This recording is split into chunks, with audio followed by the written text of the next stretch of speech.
Sebelum ditonton, subscribe dulu ya. Dengan cara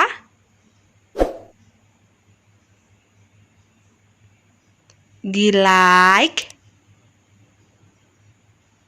Like-nya seperti ini. Jempol. Lalu di subscribe. Lonceng 2 kali ya. Selamat menyaksikan.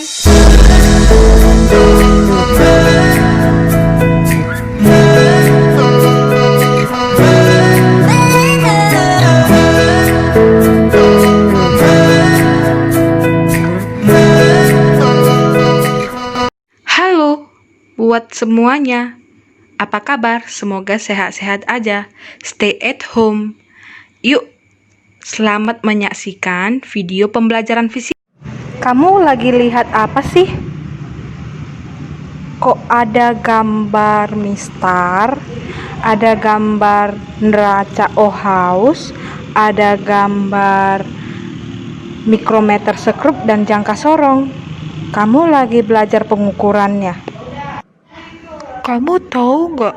Aku lagi membahas perbedaan mikrometer sekrup dengan jangka sorong. Nah, tugas kita kan ada nih. Kita kan mau masuk materi besaran satuan pengukuran. Kamu tahu nggak? Nah, biasanya pada mikrometer sekrup dan jangka sorong itu mengenai tentang pengukuran pada ketebalan dan juga diameter. Setahu aku sih begitu. Tapi kayaknya aku sedikit rada-rada lupa sih. Tapi bentuknya aku tahu sih, biasanya sih di lab fisika ya.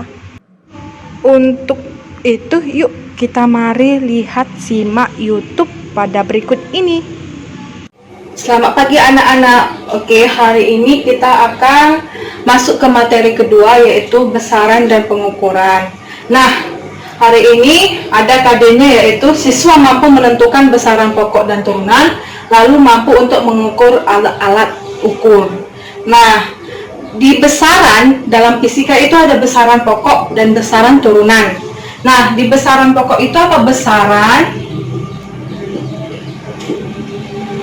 yang sudah memiliki ketetapan satuan internasional atau disebut SI. Satuannya udah internasional, sudah satuan SI ya. Lalu apa itu besaran turunan? Nah, besaran turunan adalah besaran yang diturunkan dari besaran pokok. Dari besaran pokok.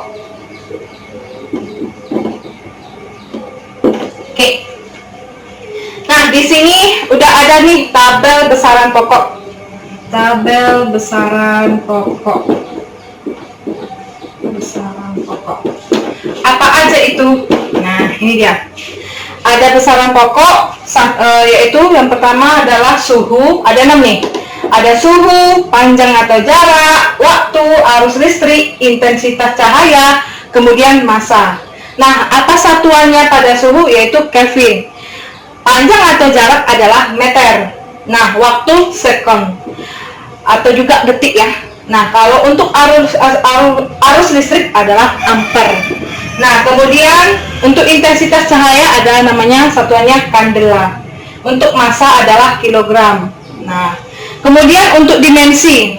Nah, dimensi untuk suhu itu ada T besar. Lalu panjang atau jarak adalah L besar, waktu adalah T kecil, arus listrik adalah A besar, intensitas cahaya adalah I besar, massa adalah M besar.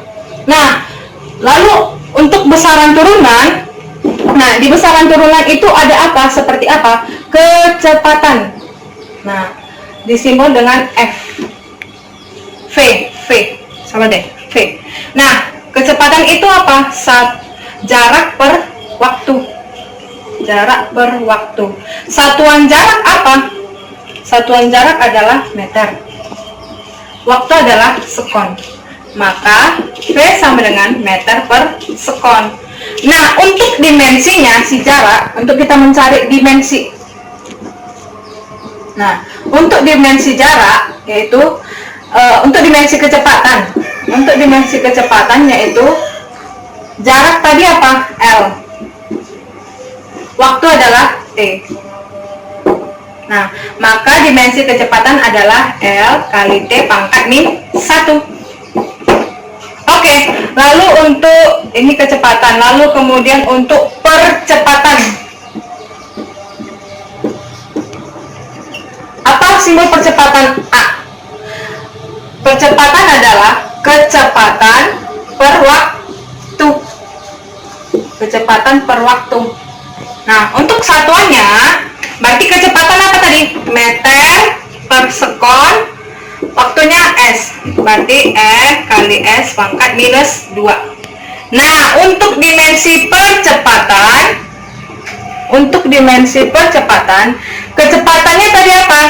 L kali T pangkat minus 1 per waktunya T. Ingat ya, T-nya T kecil ya. T kecil ya, bukan suku ya. Nah, berarti sama dengan L kali T minus 1 naikkan ke atas, berarti minus 1 hasilnya minus 2. Berarti dimensinya L kali T pangkat minus 2. Nah, bagaimana kalau misalnya untuk gaya? Nah, tadi ini kecepatan, udah percepatan. Untuk gaya, bagaimana untuk gaya? Nah, gaya sama dengan massa dikali percepatan. Nah, massa kali percepatan. Massa itu dimensinya M dikali percepatan. Percepatan tadi hasilnya L dikali T pangkat minus 2. Maka dimensi gaya adalah M kali L kali T pangkat 2 M LT pangkat minus 2. Satuan gaya apa? Newton. Nah, oke, untuk pengukuran. Nah, biasanya alat-alat ukur yang bisa dijumpa di lab ya, biasanya yang digunakan yaitu ada berupa mistar, mikrometer sekrup, jangka sorong, neraca Ohaus, dan lain sebagainya. Nah, yang kita bahas hari ini ada 4, yaitu mistar, mikrometer sekrup, jangka sorong, dan neraca Ohaus. Nah, untuk mistar tahu ya, untuk mengukur apa ya? Untuk mengukur panjang ya pada sebuah benda. Nah, mistar ini bisa satuannya bisa sentimeter ataupun milimeter. Nah, lalu untuk mikrometer sekrup biasanya digunakan untuk mengukur ketebalan suatu benda ya, atau juga bisa mengukur diameter dalam. Diameter luar. Nah, kalau untuk jangka sorong baru nih, untuk mengukur diameter dalam, diameter luar,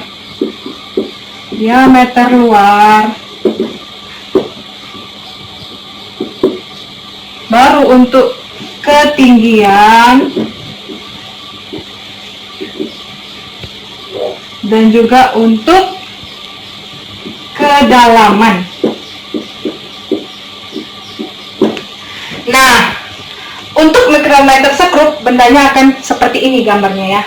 Nah, di mana untuk seluruh pengukuran alat-alat ukur biasanya harus ada kalibrasi. Nah, kalibrasi itu apa? Harus dimulai dari 0 gitu ya. Harus dimulai dari 0. Nah, untuk mikrometer sekrup nih ada gambarnya nih. Nah, di mana nanti mau mikrometer sekrup jangka sorong itu harus ada penguncinya. Jadi bunyi dulu klik, nah itu baru namanya kalibrasi, nilainya 0. Nah, untuk neraca Ohaus, biasanya neraca Ohaus gambarnya seperti ini nih. Yang ada alatnya gitu ya. Yang diukur adalah massa pada suatu benda gitu ya. Ini alatnya gitu. Nah, untuk mengukur ada alatnya. Oke. Ada alatnya gitu yang diukur di sini nih, kayak timbangan ya. Nah, biasanya neraca Ohaus ini memiliki ketelitian 0,01 gram Dan biasanya alat-alat yang diukur bisa seperti logam ya, bisa logam atau berat-berat benda yang mau diukur gitu, mau 50 gram, mau 100 gram bisa ya. Nah, untuk bedanya mikrometer sekrup dan jangka sorong biasanya yaitu pada ketelitian untuk skala Nonius. Nah, kalau mikrometer sekrup dia 0,01, kalau jangka sorong cuman kali 0,1. Nah, misalnya nih, ini ada nih gambar mikrometer sekrup. Nah, biasanya dia mengukur ketebalan benda. Seperti biasanya nih pada kertas HPS, buku, atau yang sering digunakan adalah kelereng, guli, ataupun logam gitu ya. Nah, tapi dia hanya untuk mengukur diameter luarnya. Nah, di mana mikrometer sekrup ini memiliki namanya skala utama dan skala Nonius. Nah, skala Nonius. Nah, di sini sudah saya gambarkan, Ibu sudah gambarkan ada skala gitu ya, dari 1 sampai 3. Nah, terus habis itu, nah skala utama itu apa dulu? Skala utama adalah skala yang paling pertama ditemukan ketika menggunakan alat ukur. Nah, biasanya dia mulai dari 0, 1, 2, 3 sampai seterusnya gitu ya. Nah, kalau untuk skala Nonius adalah skala yang berada di belakang 0 gitu ya. Dia berada di belakang 0 gitu ya. Belakang, kalau 0 berarti di belakangnya 1 gitu lah istilahnya ya. Nah, untuk misalnya nih pada skala utama berarti nilainya adalah 1,10 ya. 1,10. Nah, skala Noniusnya kita lihat nih. Skala Nonius adalah skala yang selalu berimpit. Nah, skala Nonius itu yang berimpit yang sama. Nah, kita lihat yang berimpit yang sama itu adalah pada 9, pada 0,9 gitu ya. 0,9. Nah, tadi ingat kalau dia mikrometer sekrup dikalikan dengan 0,01 mm. Nah, satuan di dalam mikrometer ini adalah di dalam mikrometer sekrup adalah milimeter. Nah, berarti tinggal kamu tambahkan ya.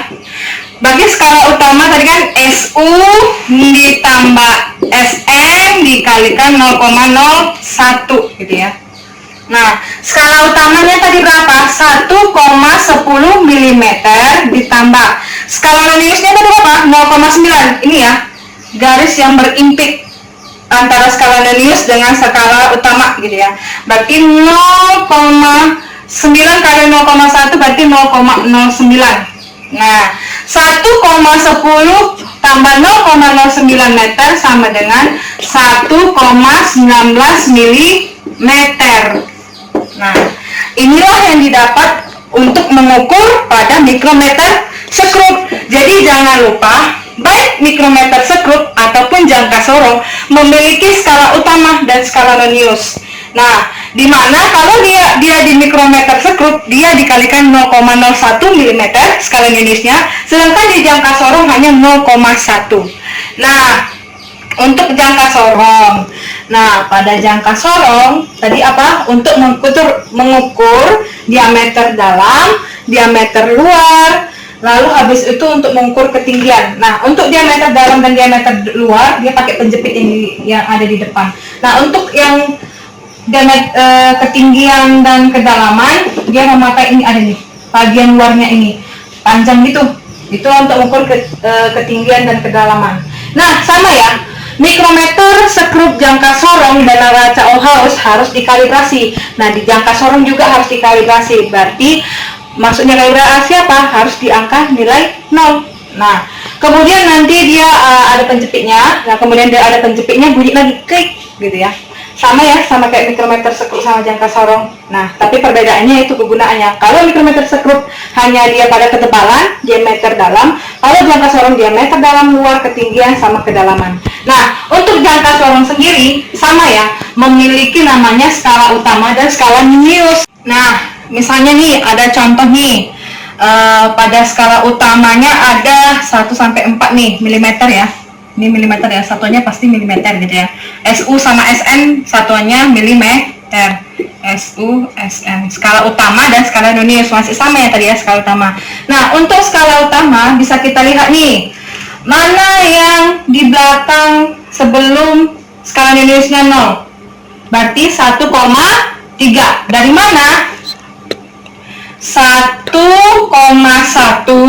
1,2, 1,3. Dekatkan harus ini. Nah, 1,3 di sini dia ya. Sebelum angka 0. Ingat dari mana? Sebelum angka 0, skala utamanya. Berarti ingat, berarti 1,1. Nah, ini kan 1 nih. 1,1, 1,2, 1,3. Berarti dibuat 1,3.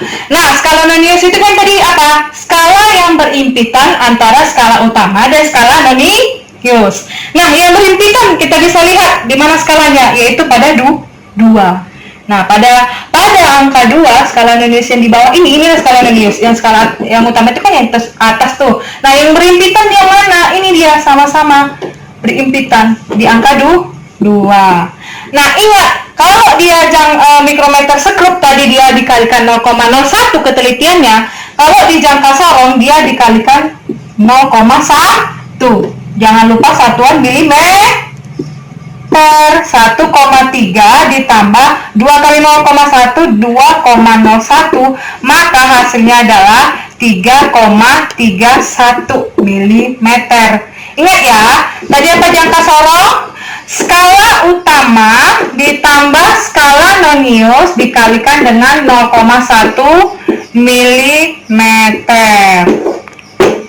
Oke, udah jelas tadi mikrometer dengan jangka sorong. Kalau mikrometer sekrup yaitu tadi ingat ketelitiannya dikalikan 0,01, sedangkan jangka sorong 0,01.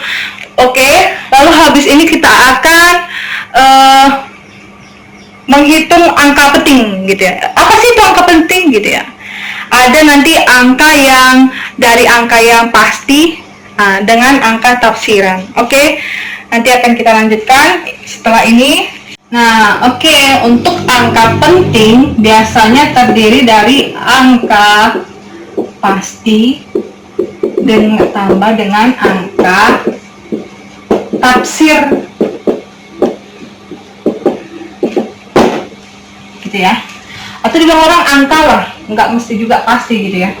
Nah, angka penting ini bisa digunakan di mana aja? Pada penjumlahan, bisa juga pada pengurangan, perkalian, pembagian.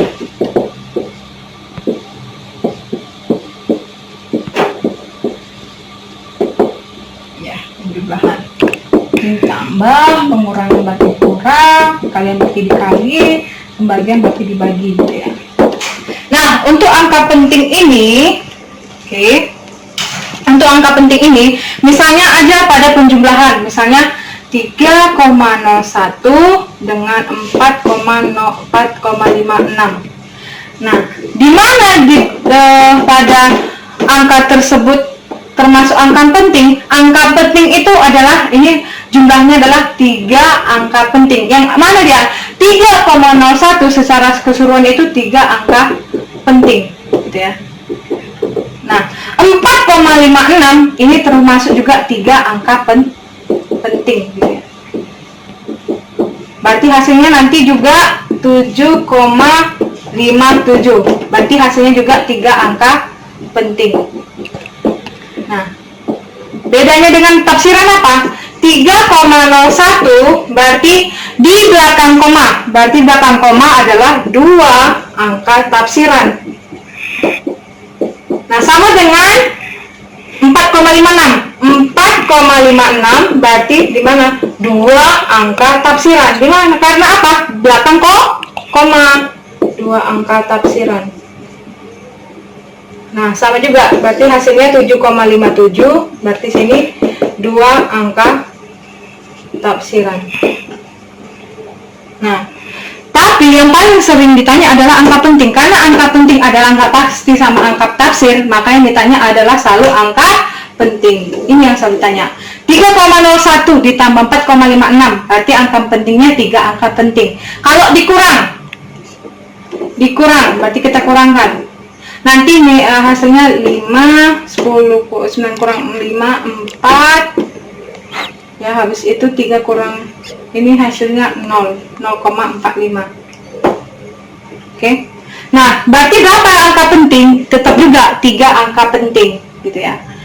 Nah, begitulah contoh dari angka penting. Angka penting pokoknya bisa digunakan pada penjumlahan, pengurangan, perkalian, pembagian. Ingat, angka penting terdiri dari angka pasti dan angka taksiran. Mungkin ini aja materi dari besaran pengukuran. Ingat ya, besaran pengukuran tadi ada besaran pokok, besaran turunan, lalu ada pengukuran tadi ada mikrometer sekrup, jangka sorong, mistar, neraca Ohaus. Lalu terakhir adalah angka penting. Mungkin cukup sekian, tetap semangat dan tetap di rumah. Jaga kesehatan. Terima kasih.